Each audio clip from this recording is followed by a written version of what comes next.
Well, let's start out with this coffee. Have you been to Boone? I have been to Boone. Yeah, you like it? I do. I like the mountains. If I could choose mountains or beach, I'd be a mountain girl. Yeah, me too. Yeah. I would be a mountain girl too. Okay, well, this coffee actually comes from Boone. Shout out Tanya, my mother-in-law, who was there last weekend and picked it up for me. Hatchet Coffee Roasters Blue Ridge Blend. It's a dark roast. Roasted in love, Boone, North Carolina. So we'll see if it's any good. It says somewhere in here about, what do they do?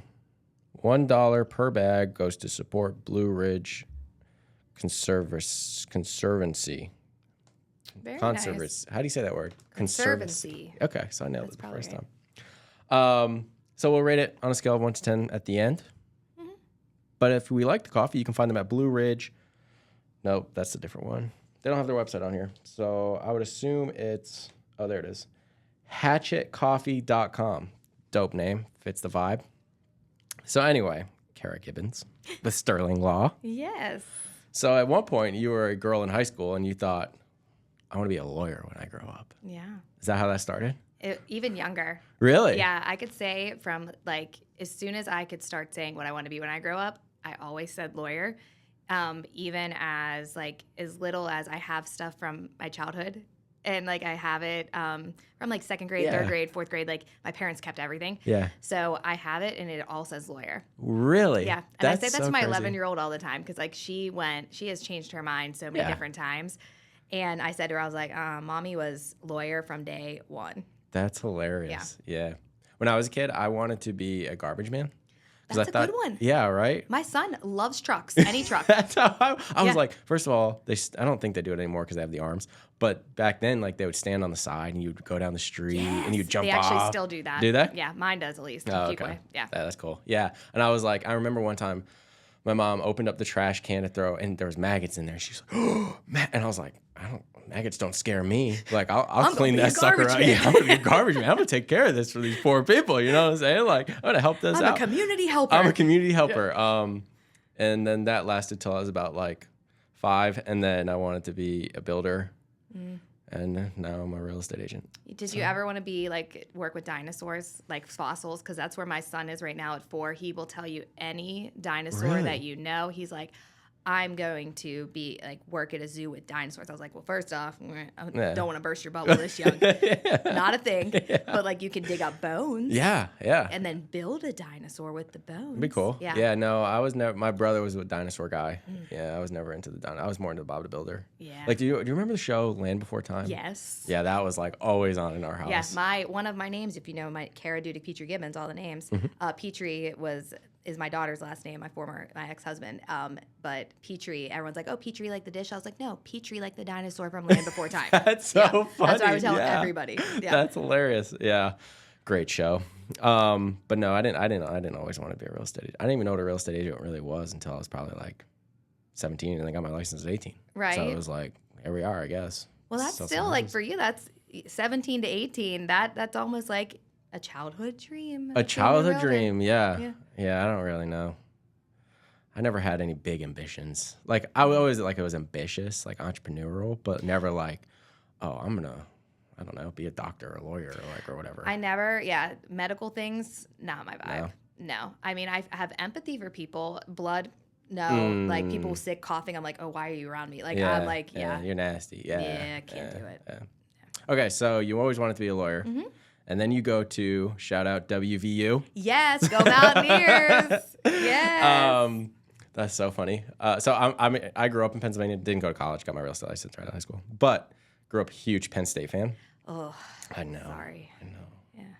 Sorry for you that you have to watch these games, these SmackDowns. But I will say, as far as WVU goes, I don't hate them because... You can't hate us. We are the lovable team that never wins. Country Road, yeah. Everyone now with Country Road's okay. This is a public service announcement. Like, as a Mountaineer, we've been singing Country Roads after every game for decades. And now the World Cup. Yeah. And is doing it.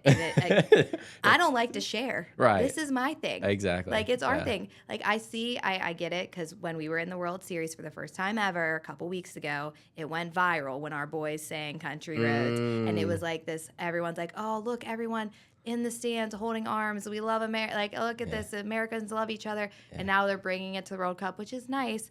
But there's not any players on our team that went to WVU or even lived in the state of West Virginia for like this to be the anthem. Yeah. But whatever. You can have it for a minute. I'll share it. We'll take it back, though. It's ours. Yeah. Yeah. You guys didn't go very far in the World Cup anyway, so it obviously didn't do you guys any good. Right. Just let it be. Like, give it back to West Virginia because, like, I mean, yes. No, it's iconic. Yeah, It is. yeah. But I was going to say, like, I don't have a problem with WVU only because, like, you guys hate Pitt as much as we hate Pitt. Yes. And thank so you. that's nice. It's beautiful. I mean, we don't play Pitt anymore, really. We don't either. Really? You don't? No. So we were in Well, so when I was in school, we were in the Big East. Yeah. And then the Big East dismantled. So by the time I graduated, we were going to the Big 12 and Pitt went to the ACC. So stopped playing each other. Many years went by. Now we had a home and away with them. Mm-hmm. So we brought back the backyard brawl for like a couple of years. But like the kids who go to WVU now don't have that hate for Pitt like everybody else from the other years. Yeah. Did you watch the 2007 game? I was in school. You were... That was my senior year. Yeah. No way. I remember I had tickets to the national championship because we were supposed to go to the national championship. We lost 13-9 to Pitt. My brother was a coach for Pitt at the time. This is a very sore subject in my household. Yes, my brother was a coach. I don't mean to bring it up. So he coached for Dave Wonstadt for the Pitt. I was a senior. Pat White was there. Pat McAfee was there. Like I went to school the same years as them. Rich Rodriguez was still our coach. He's now our coach again. But if we won that game, we were going to national championship. Yeah. It was my senior year. I was like, I'm going to New Orleans. Yeah. We're going to the national championship. Yeah. Yep. And Pitt was garbage. Pitt was garbage. No shot. No shot. We lost 13-9. Pat McAfee missed 3 field goals that game. He got like death threats. Like everyone was like hating on him. And our Pat White, who was almost going to win the Heisman, he played like crap too. I don't know what that game was. There's probably film of me just sobbing in the stands. My brother dancing. My brother for Christmas that year got me a compilation video of clips from the game to "You Had a Bad Day" and played it on a Christmas morning. It was brutal. It was the worst. Oh, that's tough. It was very tough. Yeah. 13-9 will live in infamy in my household. Yeah, that is tough. All right, well, you're at WVU, and at this point, you knew you wanted to be a lawyer. Yes, I knew. I also did not want to go to law school at WVU. Okay. 4 years at WVU is tough. I have a minor in party management, so you cannot continue at WVU. Okay.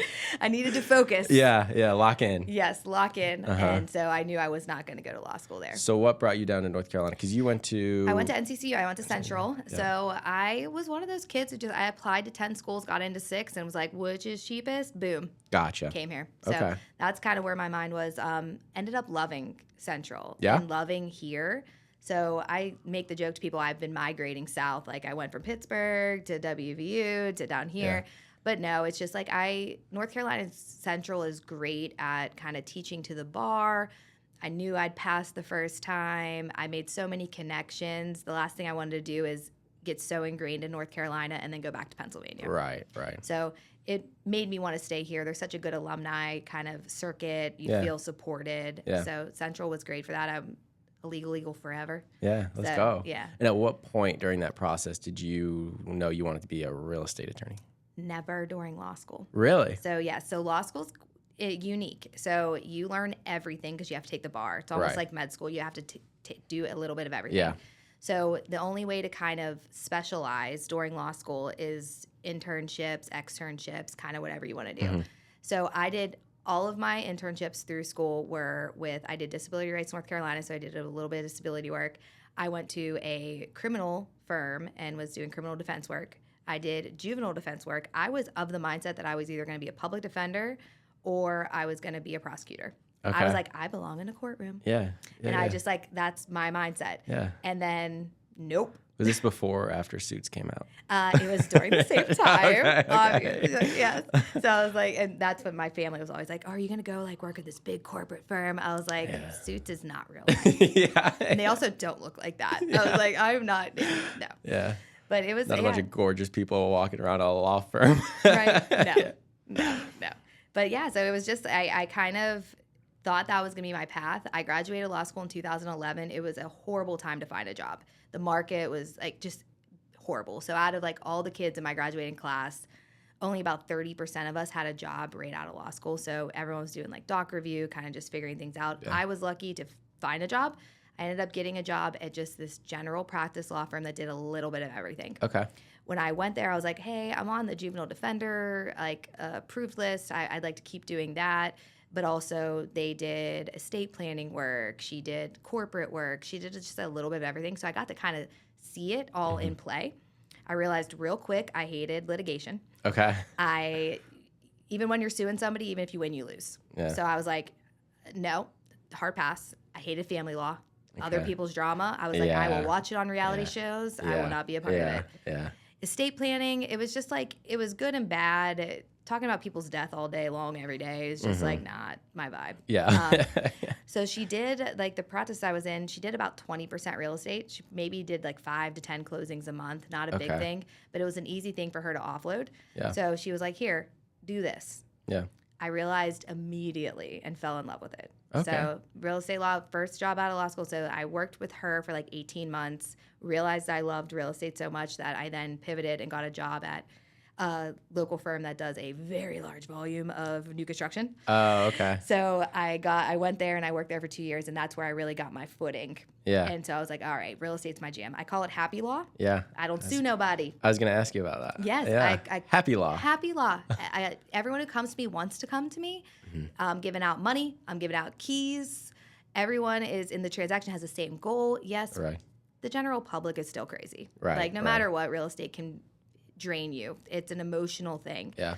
But at the end of the day, everyone wants to be there. When I'm calling somebody and I go, hey, it's Cara from Sterling Law, I'm not the lawyer you hang up on. Right, I'm the lawyer who's calling you because I probably have a check for you. Right, or right. like I'm like, hey, I got your keys. Like you want to talk to me. Yeah.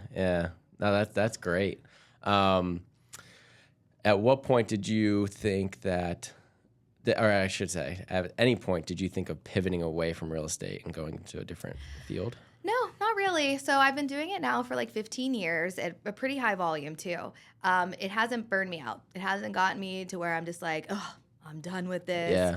No matter what, you always get reminded in this kind of line of work how good people are. Yeah. Like, and you probably feel that way as a realtor. Yeah. Like when I get the client who, the 60-year-old man who's worked his whole life, no one in his family has ever been able to own property, and he's at the closing table in tears, you just feel that like sense of like, I could have 20 bad transactions, but that one guy is going to fuel me for the next 10 years. Yeah. And you're just like, I helped him on the best day of his life. Right. So it's going to be what I do for the rest of my career. Yeah. Yeah. On the flip side of the positive vibes, what's like the craziest story you've had? Good God. Is there a statute of limitations that you can?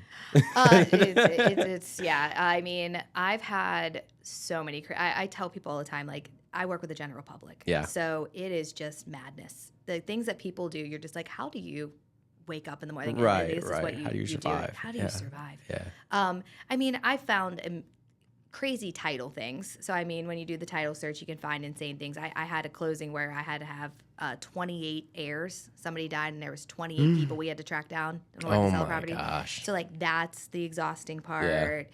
Yeah. That was crazy. Also, when we had one where somebody got a survey done and there was an overlap, which means 2 properties were claiming ownership of the same land. Mm-hmm. That sucked because, I had one where a builder built the house on the wrong lot. Oh my gosh. So we go and we're like, you're supposed to be on the right side of the street. Yeah. The house was on the left side. So like we had to end up doing cross deeds and all the things. So like there's been some crazy things. They are fewer and far between. Yeah. I'm in the business of I don't do curative work. So this is the kind of stuff that I discover and then punt. Gotcha. So I'm like, until you're ready to close, I need you to go here, get it cleaned up, and come on back. Yeah. So, but it's crazy things are usually the people, things that they say to you. Yeah. Like you're just like, what? Yeah. Yeah. That's crazy. So with all your experience sitting with other real estate agents, what do you think is like a mistake that a lot of real estate agents might make before they get to closing table? I think the biggest mistake that I see is kind of doing something that you don't necessarily know how to do. And I say that when it comes to like if you are in Raleigh and you have a client who calls you, hey, I want to buy a beach house, and then you just try to help them. Yeah. You don't know what you don't know. Right. So it's really just finding and making sure you have the right team You have the right, maybe brokerage with this right support. You have to know what you don't know. Right. Because the amount of closings that I get a contract for and the seller is the estate of blah, blah, blah. That's 99% usually wrong. Yeah. It's never the estate unless they had a will and the will specifically says they're leaving their property to the estate. 99% of the time, your seller is all the heirs and their spouses. And so like them and cleaning up work after you're already under contract, we're having to double back and re-execute everything. So that's the biggest thing that I find with real estate agents is the ones who you just don't know what you don't know. Yeah. And some people don't want to ask for help or they want to accept every lead that comes their way, even if it's a lead that is not going to be something they can service. Yeah. You got to be mindful of that. Ask questions, ask for help. Yeah. Everyone's going to be new at some point. And I'm not saying like you can't take on stuff and as a new agent. You just have to have that right support behind you. Yeah. I mean, you know what I miss? And I don't think I know they don't have it anymore. I'm trying to think when they cut it out. But there was an additional provisions section of the contract. And I loved playing lawyer in that additional provisions. The DDRAs that I see. Oh, I'm sure. Oh, yeah. I'm sure. But I feel like that would get a lot of agents in trouble. It does. When agents try to draft their own things and I'm always like, oh, no, please don't do that. I had an agent who... especially with ChatGPT now, I feel like they're probably just throwing everything in something and adding it as an additional addendum. Oh, my God. The amount of buyers and sellers, though, that will call me and be like, my AI counsel said, I'm like, so the internet told you this and now you're calling a real lawyer and you're questioning who's right. Right. Like, do you agree with my AI counsel? I'm like, do I agree with your Google search is what you're asking me? Right. Yeah. Probably not. That's crazy to call it an AI counsel. AI counsel. Like, there was one guy called me, he asked me a question, I told him the answer. He's like, I'm going to consult my AI counsel, then I'll call you back. And like hung up. And I was just like, what just happened? And then I ended up, he called me back and he was like, oh, my AI counsel agreed with you. I was like, oh, thank God. Yeah. I was so worried that your AI counsel would disagree with my North Carolina license to practice law. Right. I didn't. I was so concerned. Yeah. That's crazy. What is something that I would say probably the biggest lesson you've learned over the last 15 years in doing real estate law? I would say the biggest, I guess, lesson I've learned, I think it would be related to kind of how I've grown my business, is making sure I am working with kind of the people that I want to work with, equally aligned in goals and stuff like that. I think early on I accepted any business that came in the door because I was scared if I said no that I would have nothing. Yeah.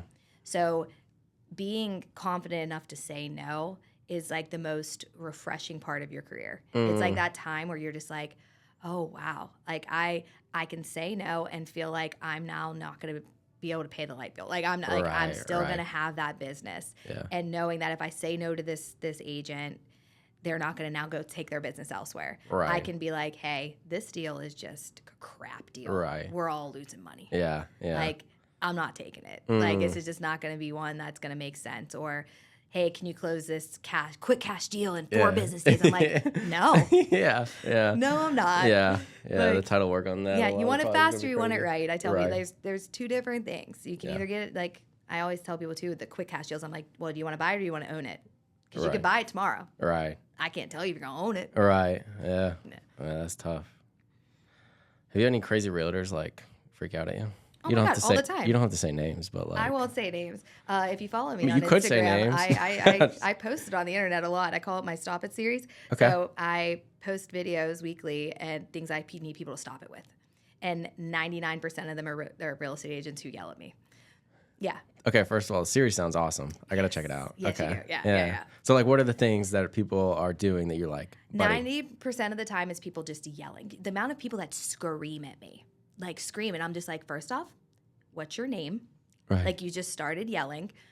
I'm Cara. Like, what happened? Yeah. And like, so it's a lot of times, frankly, it's listing agents more than buyers agents that end up being the ones that are cuckoo, because the things that they do. Yeah. And I love when they throw out in an email too just nonsense, and then copy everybody and their brother, and I'm just like, what? And then I have to reply and all of the things. I mean, I had I had a seller before coming to sign. They were running late, and we called them to ask why they were running late. And they were digging up their dead dogs in their yard. What? To take with them.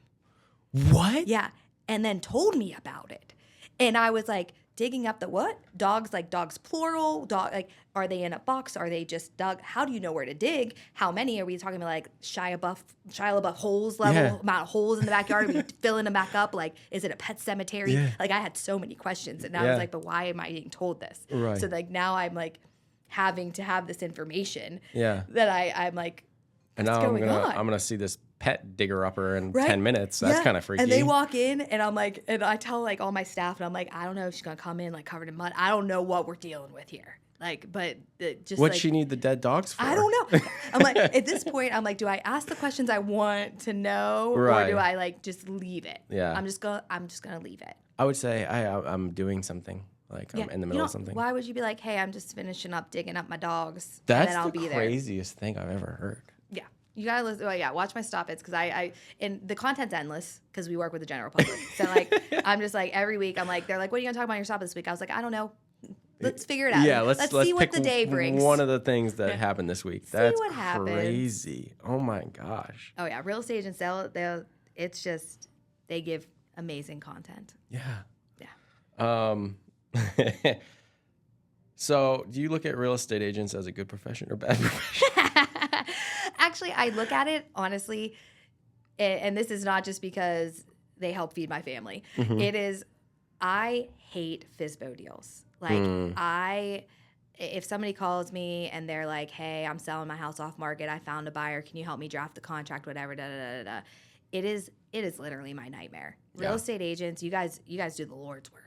Like you're out there dealing with people, like talking to them about you're available to them 24/7. All of the things, which you don't have to be. Yeah. But the right agent is worth every penny. Yeah. So if people call me, they're like, "Hey, do I really need an agent to sell my house?" I tell them yes every single time. Really? I think it's a wonderful thing. I think people need real estate agents. I think it is. I think it guides people through one of the most expensive things they're ever going to buy. Maybe the only time they'll ever buy a house in their whole life. Yeah. Why would you skimp there? Yeah. Like, don't be What cheap. about the argument, and this is the argument against real estate agents of, hey, just hire a real estate attorney to handle the transaction for you. I'm not going to your home inspection. I'm not like they ask. I have people when they do call me and they're like, "Oh, the attorney can just prepare the contract. We're cool." Right. They're like, "Well, am I offering a fair price?" I'm like, "I don't know. Yeah. I don't pull comps. right. Like you're the one who called." Like, Yeah. And then I had somebody ask me if I would attend the home inspection. What's going to go on with the appraisal? I'm like, you need a realtor. You decided to be your own realtor. Right. You're not hiring an attorney to be a realtor. Yeah. I'm still doing the same thing I would do whether or not you had a real estate agent or not. Yes, I can draft a contract for you. I'm still going to charge you $1,000 for it. You're paying somebody to do the work. Right. Yeah. You're not saving that much. You're actually 90% of the time losing money by not using a realtor. Like maybe from the seller's perspective, you might be saving a little bit. Arguably, you're not paying that. But from the buyer side, 100% you're going to lose money. Yeah. Because the agent would have noticed maybe on a walkthrough something up with the floors. Like if you hire the right agent, they're going to save you money. Yeah. Yeah. In the Triangle, I believe we have 14,000 active real estate agents. That's where I'm not a fan. I feel like there should be a higher bar. Yeah. Now that I'm in it, I agree. But before getting in it, I'm glad the bar was so low. now make it hard. Now make it hard. Now make the classes harder. Yeah. I do say there should be more of a competency test. Because sometimes I'm just like, you're straight up dumb, dude. Like, that can't happen. Yeah.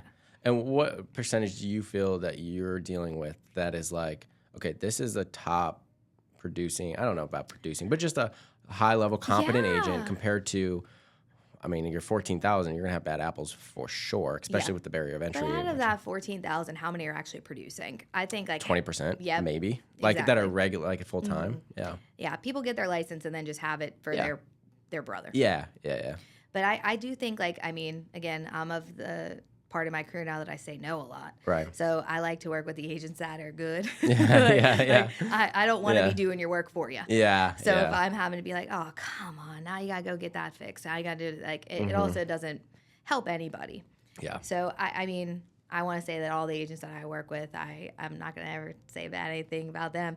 On the list side, on the flip side, when I'm dealing with an agent on the other side, I mean, I would say 75-25. 75%, they're doing a good job. Yeah. 25%.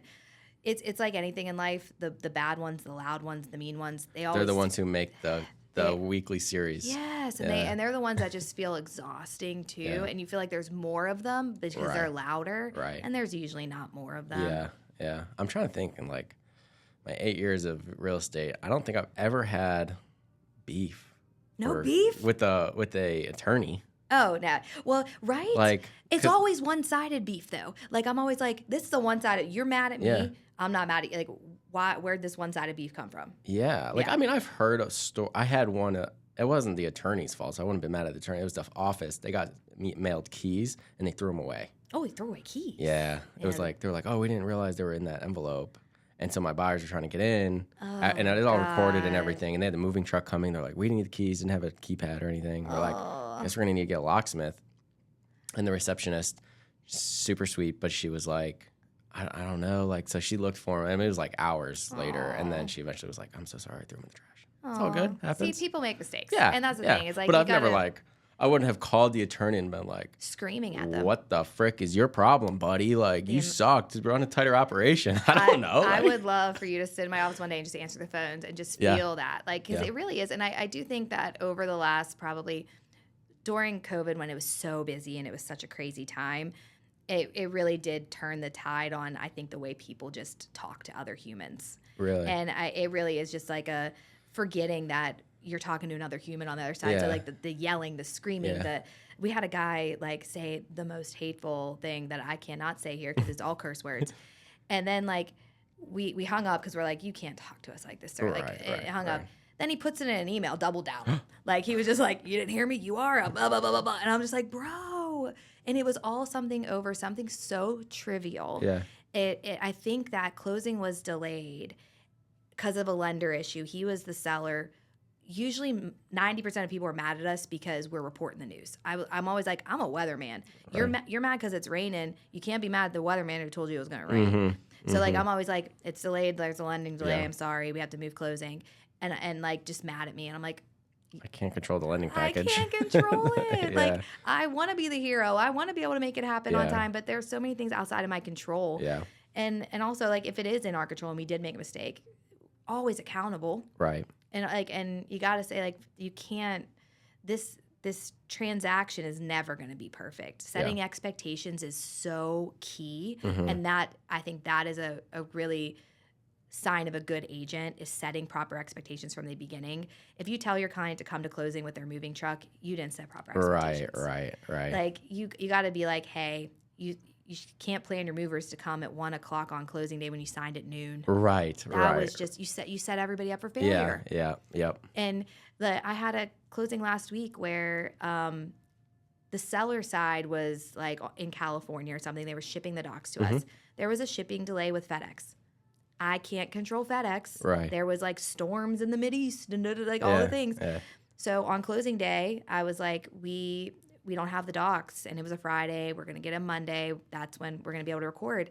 And the lender chimed in and was like, well, the rate lock expires today. Why would you do this? And like I was like, first off, today's closing day. Why did you make the rate lock expire today? This sounds like a you problem. Like you now should cover the rate lock extension. Like our contracts have a built-in 7-day grace period. You should have had it good at least through then. Yeah. Like the seller's not in breach. Right. Nobody. We are just in a situation of uncontrollable things. Yeah. So the expectation setting I think is so important to do. Yeah.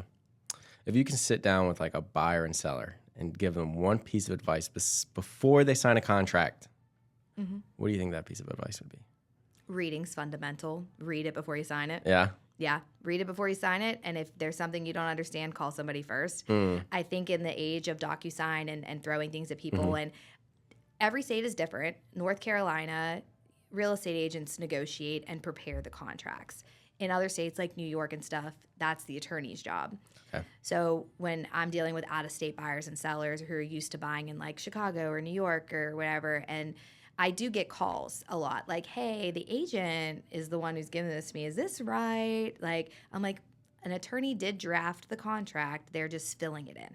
So it is still an attorney, and it's a standard form in our state and everything. But I'm happy to look at it with you. I know what it says backwards and forwards. Yeah.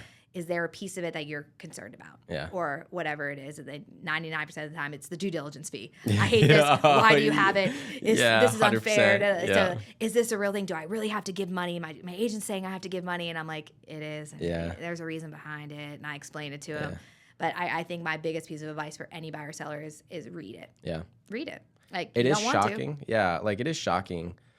Anytime I send over, whether it's a exclusive listing agreement or buyer agency agreement or offer to purchase, here it is in DocuSign. Like, call me when you get it. We'll go over it in as much detail as you want. Mm-hmm. I maybe have gotten one call based off that. Like, okay, click, done, send. Yep. Okay. But I mean, on the flip side, right? Like, if you have a buyer from New York, like I've had this, where the due diligence, but that's typically like we set that expectation up front. Like the one time I didn't know that New York, like appliances convey. Mm-hmm. So your fridge, washer, and dryer. So when they get to the house, they're like, where are our appliances? Like, you don't have any. Like, they got a stove. Right. You have a stove, a dishwasher, a microwave. Yeah. Congrats. And like, yeah, it's, but if they, I don't know. But I mean, now I know. So if it's from out of state, it's like, hey, let's just cover everything I know. It might be the same in your state, might not be, but you're probably not. You're not getting a dishwasher or a fridge and washer and dryer unless we ask for it, because that was sucky. It is, time. And when they how move many? in. Yeah, and then I know agents who've bought them for people. Yeah, I've not. Luckily. Thank God. Yeah. But because they were like, oh, okay. I think with that one was when we did the final walkthrough, they noticed it was gone, and I was like, yeah, it doesn't convey, and they were like, okay, can we get them to bring them back? And so I was like, well, we can ask to buy them, and we can go get them, or they'll bring them back. And so we put it in the offer. I don't know, we did an addendum, and then we bought them for like, I don't know, $3,000 or whatever it was. And they agreed, and then they brought them back, put them in. So it kind of worked out for them. But I mean, hindsight was like wishing I knew like the differences of each state, but it's also, I'm not going to learn each state. You're not going to be able to know. Yeah. And it's more of if the buyer or seller is forthcoming, like, hey, I'm moving from Michigan. This is how I did it there. Right. How is it done here? But also the general public and general consumers don't understand there's even differences with the states. Right. Until you tell them about due diligence. Due diligence is the craziest one. Oh my God, yeah. Do you like the due diligence idea? I actually do. Do you? I do. And I like it based on what the theory behind it was. What it is now, no, I don't like it. But the theory behind it is that in other states, because I'm from Pennsylvania, and so in other states, the earnest money is there, and the earnest money is always refundable, no matter what. And in Pennsylvania, contracts are contingent upon financing. They're contingent upon a lot of things. So the seller, if the buyer's lender backs out or whatever, the seller gets nothing.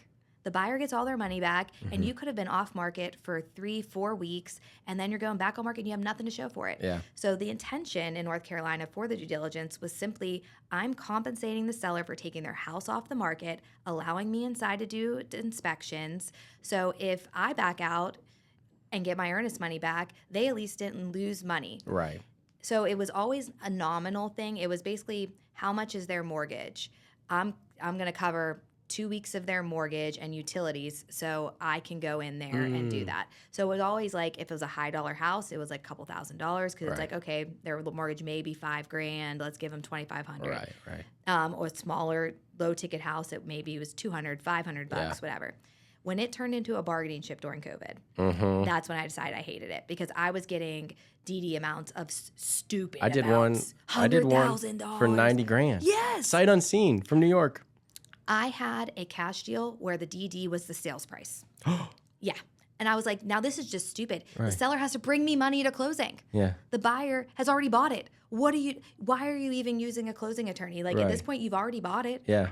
Like, that's crazy. So the seller had a mortgage and had to bring money, bring over half of what they already got from the buyer to closing.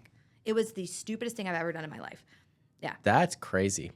Yeah, because the problem with those two is it completely negates inspections and anything else. Like, it doesn't matter if the house is falling apart. You basically bought it for $90,000. There's probably not a problem big enough that's gonna make you're gonna back out. So it's like, I mean, but at the same time, like during that time, like these clients from New York wanted to buy in Cary, and the only shot. I mean, we've written 10 offers, and the only shot for them to get one was to go crazy above asking, which they had to make a bit difference because it's not going to appraise, and give a ridiculous amount of due diligence just to say, we're buying it. Like, there's no chance that we're not. I was telling so many people during that time, I'm like, you're going to have to die in this house. Yeah. And they're like, haha. I'm like, no. It's going to take you at least 15 years to get out from underwater because of how much you put over appraised value. Yeah.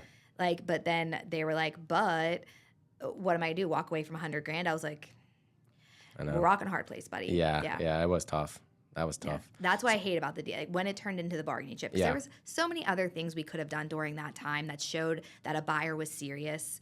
And it's not always the money that entices a seller. Sometimes it's timing, and it could be a number of things that I think when the market just went in that direction, it was the path of least resistance. It was like the easiest thing to show I'm serious. Yeah. I mean, I was writing addendums for like changing everything. It was like, well, as the buyer, I'm going to cover excise tax, and I'm going to cover HOA transfer fees. And I was writing addendums where it basically was like, I will cover everything. Yeah. If you will take my offer. Yeah. And it was... Yeah, we had addendums written for if it doesn't appraise, it doesn't matter. You know how many of those are floating around with my name on it?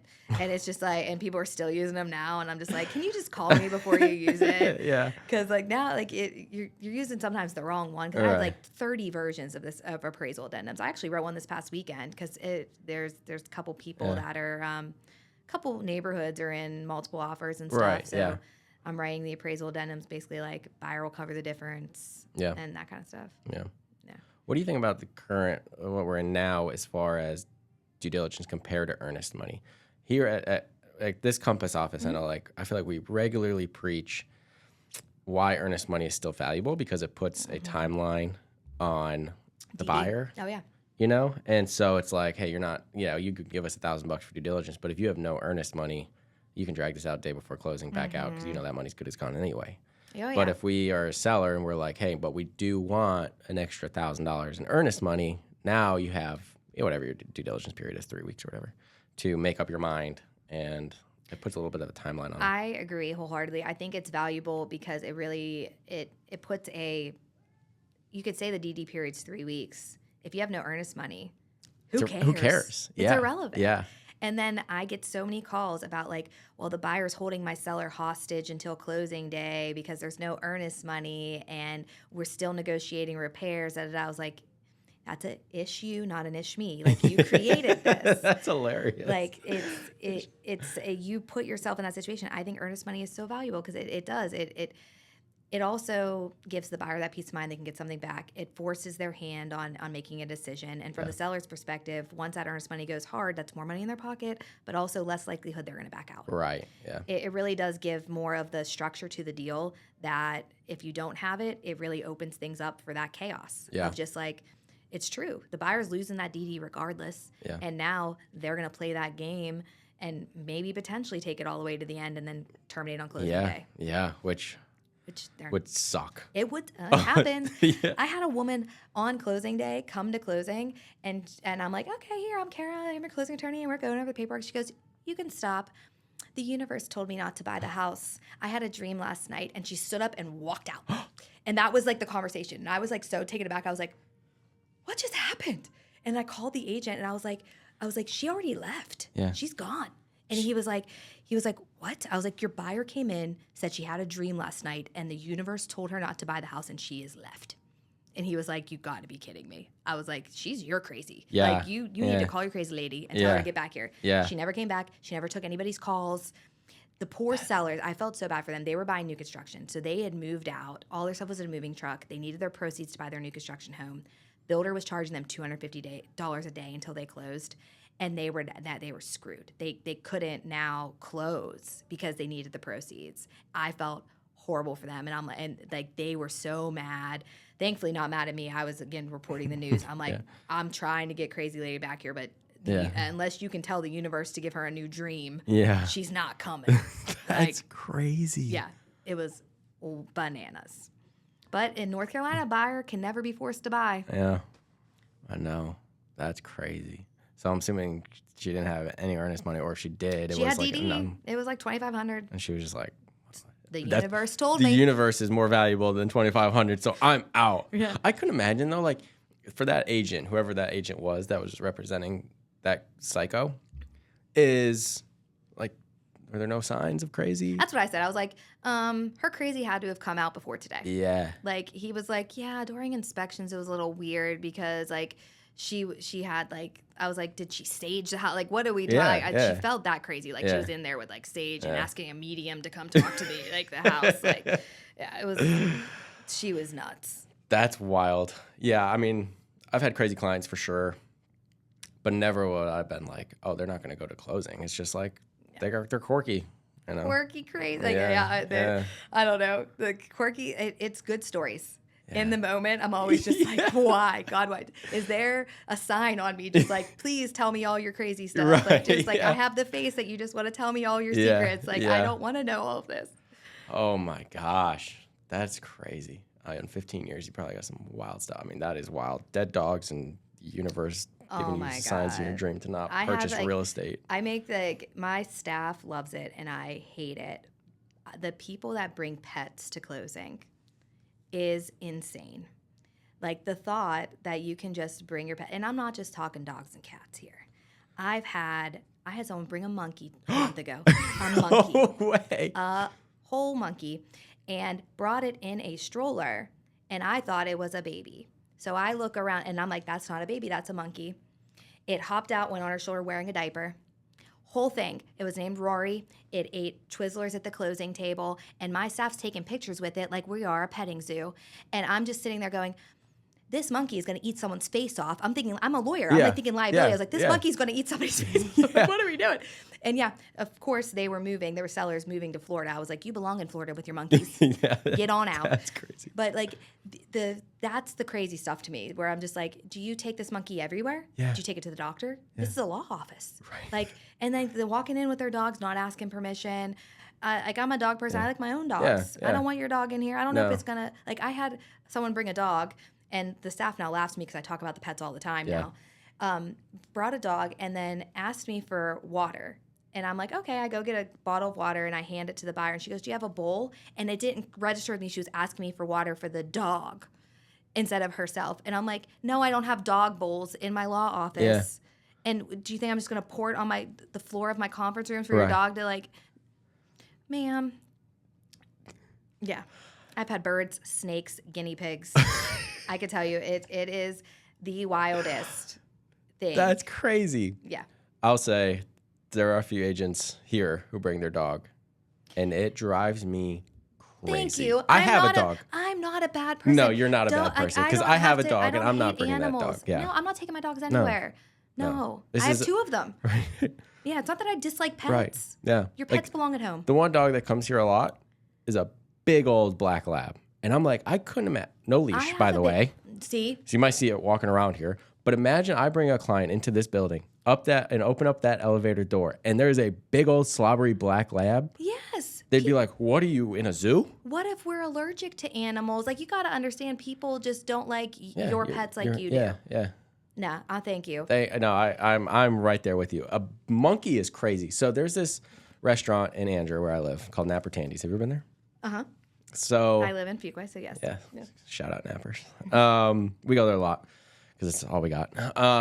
And a couple brought in a monkey to Nappers, and they were sitting at the bar. Which this might be the same people, because the house that I sold, it was in Smithfield, and I can imagine that they might make their way to Anger. Yeah, how many people do you know that live in have monkeys rural area with a monkey? Yes. Might be. Was it like little and brown? Yeah, it was a tiny little thing. And wore a diaper. I don't know if it wore a diaper. I'm trying to eat, so I was like, I don't want to see a freaking monkey in a restaurant. Right? No. Like, that's disgusting. This isn't Costa Rica. Yeah. We're in Anger, North Carolina. I'm a little irked, actually, that they didn't say you cannot bring a monkey into a restaurant. Yes. Because I'm trying to eat my food. Yeah. But anyway, people are coming up to the bar to like look at the monkey, but they weren't having it. Like they were very annoyed with the monkey. Like people wanted to see the monkey, and I'm like, wait, the owners of the monkey who brought the monkey in there were mad. Now people want to see the monkey. Yes, you brought the monkey into a restaurant. Yeah. Do you not think people You are gonna waive be the right interested? to any privacy to yourself. Yeah, it's like a celebrity. Like, no pictures, please. I'm having a private meal. No, you brought the monkey. Crazy. It's wild. It might be the same people. It probably is. The worst part about it is that after I knew the monkey existed in that house, this was like a $1.2 million house in Smithfield, which means in anywhere else it's like $5 million. If it was in Cary, it was a $5 million house. So when I sit down with the buyers, I'm like, halfway through closing, I'm like, I just have to get something off my chest. You know, a monkey lived in that house, right? And they looked at me, they started like dying laughing. I was like, I'm not laughing. There was a monkey in your house. Yeah. And they're like, we know. And I'm like, how did you find out? Yeah. They're like, there was a lot of monkey decor. And I was like, first off, that's super hilarious. I need to see pictures. There was a changing table. But these people were in their like 60s. Yeah, and like, these people were. Oh my God, it's the same people. Yeah. They're like, so why was there a changing table? So we wondered if they had grandchildren or something. I'm like, oh no, that monkey wore diapers. They were changing that monkey's diapers on a changing table in that house. And then they said the thing that like really got them is that during the home inspection, the home inspector found like on the top around door frames, like chewing on the top of door frames. And they're like, if it was a puppy, it would be like down low. What's up there? So the agent asked her, she was like, I'm finding bite marks on like the top of door frames. And that's when the listing agent was like, clients have a monkey in the house. And I was just like, so you all knew. Yeah. And I was like, at least you knew and you're okay with this, because like I felt like I had a sense of responsibility of now telling you that you're buying this $2 million house in Smithfield, North Carolina that had zoo animals. Okay, you know what's crazy? Is like, I guess a crazy thought is people who own a monkey that live life like that. What do you do for a job to afford a $2 million house? Like, where it's acceptable for that kind of behavior. Yes. I'd love to know their jobs. Yeah. Also, where do you buy a monkey? It feels illegal. During COVID, I watched Tiger King, so I know you can't do a lot of this stuff. Right. Like, I need to know the specifics. Like, so many follow-up questions. Yeah. And now you're moving to Florida. You should bring them on the pod. Monkey. Yes, yes. Mess up all my equipment. Right. That's crazy. What a crazy story. Anyway, let's talk about AI for a second. Oh, God. Yes. Have you noticed a big difference in your job? In my job, no. Okay. So in the legal field in general, outside of now everyone's a lawyer. Everyone's an internet lawyer. Yeah. The annoying part of being like, okay, like having to defend things or correct people and then them not believe you, all the things. But for my day-to-day and doing my job, I don't use AI outside of maybe using it to curate like marketing things and that kind of stuff. Right. It's helpful in that. But outside of like for like marketing and fun stuff, I'm not using it for any actual substance of my job. There is some push or like there are some businesses out there that will do like AI title searches. I'm not a proponent of that because of the mistakes that can be made. Yeah. At the end of the day, a robot's doing it. There are most Register of Deeds offices and in the state have like, I'm not a robot. You have to like click all the houses to get in, and that's to avoid AI from going in and trying to pull stuff. So I think a human still needs to do that kind of thing. And there are so many things that are misindexed, and a computer doesn't know that the A and the E were transposed and will find the $70,000 lien against the property. I think there's just too much risk there. Yeah. So I'm not a proponent of going the AI route for title examination. I think some attorneys have, or there's title companies that have. Not a fan of it. But so for my job, no. But I know real estate in general, agents are using it a lot. Lead gen and like letting Claude run their business, all the things. Oh my gosh, I know. Yeah. Maybe I haven't done it. Maybe just because I have not figured it out. Like, so example. Yeah. So like, for example, yesterday, so I flip houses and I was trying to figure out exactly how much I had into this specific house. So I put the bank statement from a 3-month period into chat and said like, anything like from these 3 months, exclude these couple items, how much was spent on this 3-month period for this house. And it was like way off. And I'm like, no, that like so I go through and I'm like, no, you added this and you took out this or whatever. And then it was like corrects itself and it was off again. I'm like, okay. So I just, went through the bank statement for 3 months, added up. It took, 15 minutes. Yeah. Which was fine. But then I was like, okay, well, how often is this thing wrong? Because if I was just putting it in there and submitting it to like my CPA and was just like print, and send it to my CPA and it's like, here how much we have in it, and it's way off. I mean, Yeah. that could hurt us, you know? Yeah. I don't know. So. No, I think it's hard. I think from a marketing perspective, I understand it because Mhm. I like that. I'd like to know your thoughts. How do you, when AI is used in marketing photos for like listings? Yeah. Like Yeah. I see the appeal. Yeah. 'Cause, we do this thing at the closing table. We'll have a picture of the house with the agent's face, like closing day. So Yeah. like they walk in, they have this like experience on closing day. I'm loving the like golden hour photos that I'm seeing recently, like of the house. Yeah, And I'm like yeah. saying, oh, you can see the uplighting. And Yeah. then the agent chimes in and is like, that uplighting doesn't exist. That's AI. Yeah. And I'm like, oh, crap. Yeah. And so like that kind of thing, I had a client too who was very, very mad, a buyer who ended up not even putting an offer on the house, but called me livid saying that their agent took them to see a house. The listing photos showed a pool in the backyard. When they got to the house, no pool. And I was like, what? That's kind of crazy. And they're like, so it ended up, after the crazy buyer went on a spiel and was like, I want to sue them. I was like, for what? You don't have any Right. damages. I was like, what Yeah. do you mean? You didn't even put an offer on the house. Yeah. Like, she was like, my time. And I was like, okay, whatever. Let me call somebody else. Happy law girl here. Yeah. So I called the agent and I was like, your crazy client just called me. She's real mad about a pool. And she was like, yeah. I was like, well, what did they put in MLS? Did they put Yeah. like AI images, whatever? She's like, they had a little disclaimer. It wasn't like, there's no pool in the backyard. But the listing agent was like, what could be? Yeah. Look what you could build back here. Yeah. And the seller apparently had gotten plans drawn to build something, never did it. So they Gotcha. did the AI picture for like what could be Yeah. with these drawings. I was like, well, maybe read everything that's in MLS before you show the house, because that client clearly Yeah. called you, saw those photos, you showed them the Yeah. house, but like didn't clarify like what's gonna be there. Yeah.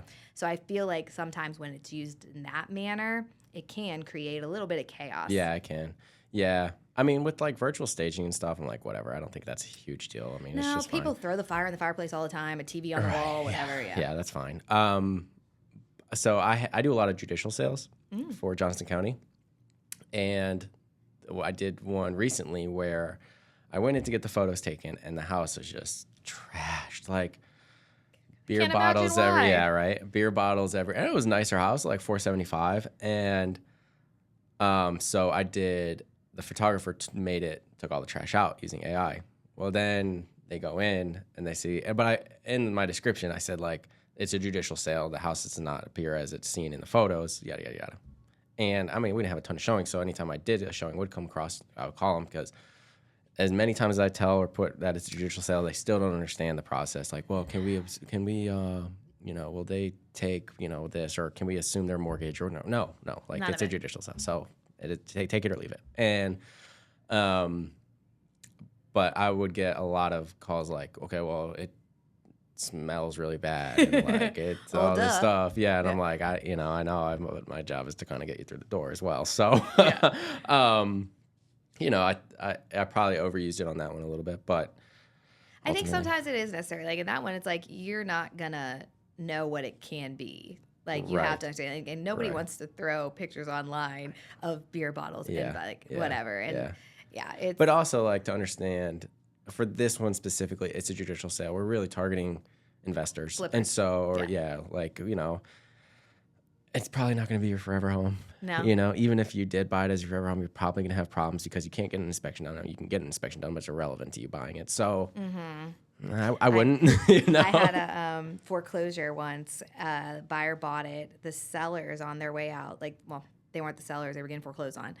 On their way out, they put quick dry cement in the pipes. So when the buyer came in and started running water, it completely formed and pursed all the pipes. Yeah, that was the wildest thing that ever happened. And then they called me and I was like, I didn't put the cement down there. I So don't know what to tell you. Like, it's yours. Yeah. It's yours now. I Like, know.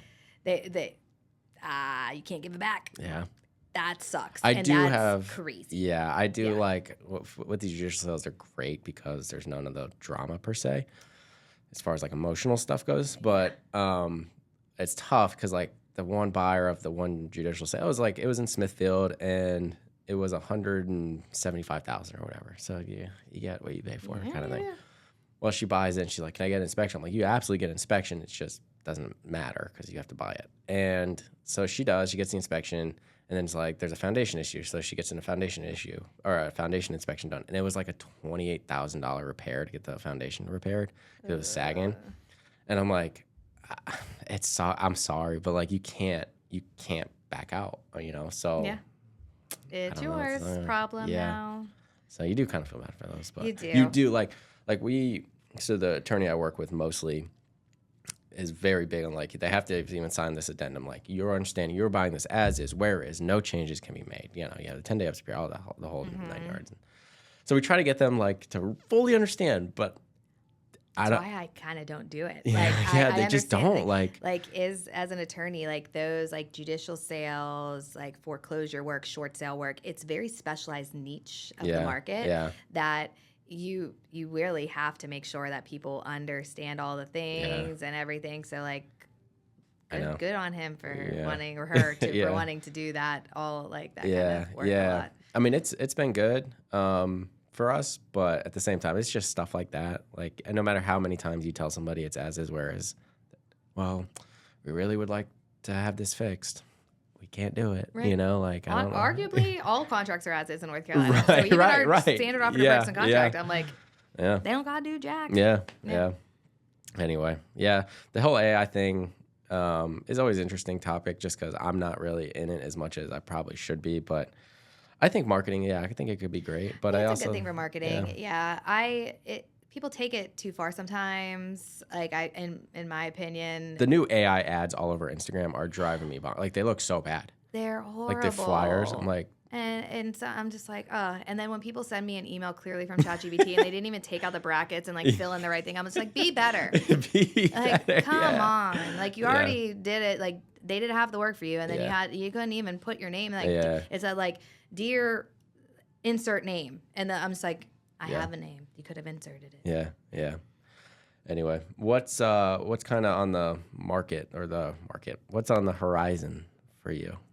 I don't know. So like, I mean, I definitely, I always think about more my family, I guess, than work stuff. So like I also coach cheerleading for my daughter. Oh, that's awesome. I coach my son's soccer team. He's getting ready to do t-ball though, so I'm like, go back to soccer. I like coaching. So I mean, summer is our travel time. So we're going to Disney next week. Let's go. And then we're going to Cancun in August. And then we have like cheerleading starts up in the end of August. My daughter's starting middle school, which I know.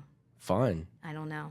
She's 11, but already like 16, and like middle school's scary to me. Yeah. Like I felt so comfortable in our little elementary school bubble, and now middle school is like terrifying. Yeah, now she needs to get some independence. Oh, she wants a phone. Oh no, you can't do that. Yes, I can't. No way. Oh, phones are terrible. Yes, I don't want her to have any of that. I like want to like keep her innocence. And I know. And it's like scary to me. So like all of like the mommy stuff, like all of that, it's just like all that's on the horizon. And then I'm like, running a super successful, awesome business. Yeah. At the same time, girl power.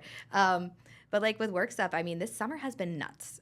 And it started in about April. It's just been so high volume, which is amazing. The market is really good around here, which I love. It's not slowing down. July is just as busy. I'm getting crazy contracts for August, which is also all great things. Yeah. Always want that. So it's just kind of just like living in that kind of like continuous volume and business and everything, and then still doing all the crazy mommy stuff. Do you think you're in a position now where like you still are on social media and you're, marketing yourself and stuff, but like business has been so steady that even if you didn't market yourself, it would just keep flowing? I don't know. I think I want to say a little bit of yes. I don't necessarily think like the marketing of myself now has like kind of really pivoted into a just like silly reels. Yeah. Like I do that Stop It series. People, the thing that gets people going the most though is I do dance videos with my daughter. Oh, really? And like she literally comes, she goes, "Will you do this dance with me?" And I'm like, "Yeah." And we've been doing it for like 2 years now, and people love them. Really? Yeah, and they That's say awesome. to me, like, they make the joke when they see me, they're like, oh, I love that video, I love that dance. And I'm like, listen, until I'm cringe, I'm going to keep doing Yeah, it. Like, yeah. I'm doing it for her. Yeah. And she makes me audition. Like, some of them she'll be like, send me, and she'll be like, oh no, mommy, there. And I'm like, can't handle this one. that was aggressive. And I feel like, okay, whatever. Yeah. Like, what was wrong with it? Yeah. And like, she now also wears the same size as me. So she'll come out of my clothes and I'll be like, those are my shorts. And she'll be like, but they look better on me. And I'm like, Ooh. first girl, I brought you into this world. Yeah, I can take you out. I can sister. take you right out. But That's it's hilarious. like, yeah, like, but that kind of stuff I feel like is what has people, I guess, almost relate to me more. Yeah. I feel like my strength in business has been more of people relating to me and wanting to like call me with their issues and like be the legal hotline and be accessible. Yeah. And then also then be relatable. It's like, oh, she's dancing with her daughter. She's Yeah. out coaching cheerleading with So the team. let me ask you this, because I feel, real estate is such a personal brand. Like you're building your personal brand as a realtor. You even see it with like athletes now. They're not as much the team. They're more like, how can I be dope on Instagram? You know? Do you feel that has kind of come into the attorney world where it's like, I got to build my personal brand? Yeah, at least in real estate law. I think outside of that, maybe arguably if you look at like the bus stop attorneys that are like, you got injured, call me. Yeah. I think it always was with them. Yeah. Like that kind of brand. Yeah. I feel like in the real estate market, you kind of had to. I like hashtag close with Cara, like all that stuff. And finding the firms that'll allow me to market me was always kind of what I did. I worked at a couple firms that it was the brand. Yeah. Didn't vibe. Then was allowed at like a firm to start branding myself, and it really was helping me bring in business. So like they were of the mindset, well, if it's bringing in money in the door, let her do whatever she wants. Like, right. If you're getting more closings, that's good for the firm. It's good for the firm. Like, so let her go out and hashtag close with Cara. Yeah. Like, so all that. So finding kind of to be able to be me and then be allowed to be me and then also work for the brand too. Because like as long as I'm doing stuff that helps the brand, then they're going to let me do whatever I want. Yeah. I'll ask you this last question and then let's review this coffee. If anybody came up to you and was like, Cara, I want to be a real estate attorney, I think, like, I'm going to college next year. Like, this is the path I want to go. What advice would you give them? Don't do it. 100% don't do it. And I don't mean that in like a I hate my job type of way. I think that real estate like attorneys, look at a settlement statement. We make the least amount of money. Like, I mean, it's transactional work. We make $1,000. Like you got to do a high volume of it, and you got to build a really strong base in business in order to start making money off of it. There's other types of laws out there that you're going to make a lot of money faster. Yeah. Like I had to struggle for a really long time until I built my book and started like actually making money. Yeah. So if you think it's this lucrative thing, then don't do it. Yeah. If you want to help people and you like happy law and you want to be a lawyer, but also I love a happy law. Yeah, and also don't want to sue people, then that's a path for you. You just have to know you're not billing somebody $400 an hour and clocking that time. Right. You're working on a flat fee transaction, and it's like, do commercial then. Like, because commercial work, you can bill hourly. You end up making it. It's a more lucrative thing. Yeah. Transactional residential real estate, though. Cara, I want to do it. Nope. Nope. Don't do it. Interesting. Yeah. That's interesting. Yeah, because I mean, everybody you assume you pass the bar. Homegirl's rich now, right? You know, no, like everybody assumes that. My first job out of law school in 2011, I made $35,000 a year. That was my salary. Like I said, it was very hard to even find a job, so I was lucky to have anything. Because if not, I was working at Chick-fil-A. Yeah. So I found something. I was like, I'll take it. And then like I worked there, and I was like, I'm making less money. I would have made more money had I just stayed working at Old Navy. Right. Like this is wild. And it took years to like kind of start making money. Yeah. Because the market was bad, but also because I was choosing a type of law that wasn't overly lucrative. Right. So it takes a long time to get there. Yeah, I was talking to an attorney, one of them I work with out of Smithfield, and he was telling me maybe he'll bring on an attorney and like grow the business. I mean, he's pretty young; he's like 35, and so he's like, like it would be nice to, out of when you get your bar, I can pay somebody like $60,000. I'm like, you're gonna pay an attorney $60,000? That's it. That's crazy. Right? I'm like, That's why it's like pick a different path. yeah, that's crazy. Because I'm like, 60 grand. Yeah. To go through all of that, you have to go through with college and then law school and My then kids pass are the gonna pay my bar. student loans too. Yeah, that's the other thing. It's like, Yeah, and then so you have student loans forever. I'm like, for 60 grand? That's crazy. And that's like, my first job out of law school, if I was making 60, arguably inflation, whatever, but I would have been pumped. like 60 grand, let's go. Yeah. Oh, that's wild. Well, interesting. That's very interesting. What'd you think of the coffee? I like it. For a dark roast, it's not too bitter. No. I kind of like that. I'm the girl that puts enough cream in it just to change the color slightly, so I don't have to do that. Comparably to other dark roasts, I would say it has like a smooth taste. Yeah. Definitely like that. I love that they're in the mountains. Yeah. It makes me happy. I'd give it like a 8. Oh, 8 good. out of 10. Yeah. 8 out of That's 10. good. Yeah. What do you think? I did like it. It was just nothing like, it was smooth, good, but nothing like I'd probably go out of the way to get. I always say like a 5 would be for me. Like if you go to Caribou Coffee and just get a black coffee. It's good. It's fine. It's average, you know? And I think this is better than that. Yes. So I would say like a 6.8. Yeah. I would choose this over a Caribou, a Starbucks, a Dunkin'. Yeah. So I'd go local. I'd be happy with it. Yeah.